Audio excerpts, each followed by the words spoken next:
was born and raised in Chicago, Illinois, home of the Windy City.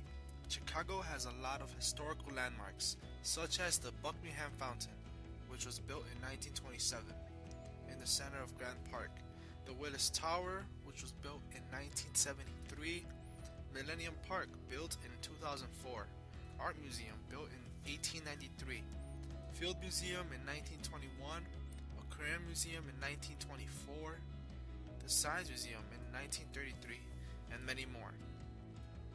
However, I grew up playing and watching sports all my life, so the two historical landmarks that I can relate to the most are the Wrigley Field Stadium and Soldier Field Stadium.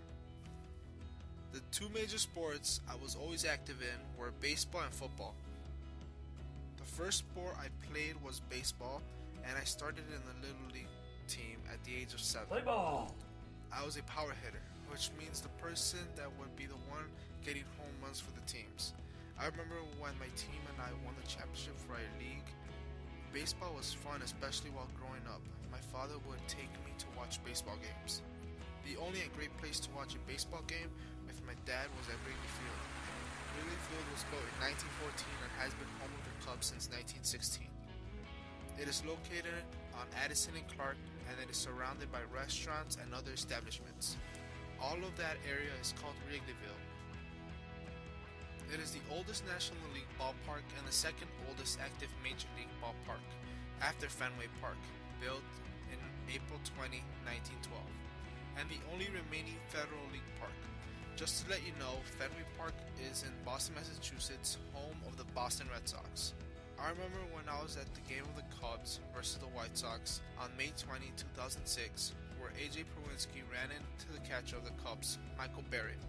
Barrett got mad and boom, he punched A.J. Pierzynski and the crowd went wild. However, baseball is not the only sport I like to play and watch. My second sport I started to play in and watch was football, and I played it all through high school. I enjoyed the adrenaline pumping through my body during the game.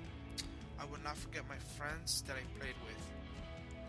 And when the day we played at Soldier Field for the city championship, it was one of the most memorable days of my life. Soldier Field was built in 1916 and has been home stadium of the Chicago Bears since 1971. My dad would tell me that there would be about 55,000 people going to watch the Bears. The year that I was born in, which was in 1992, 4 seats were added, which increased the capacity of 66,000 people. Now you know a little bit of my personal history, as well as the stadiums with the sports that I grew up in and love.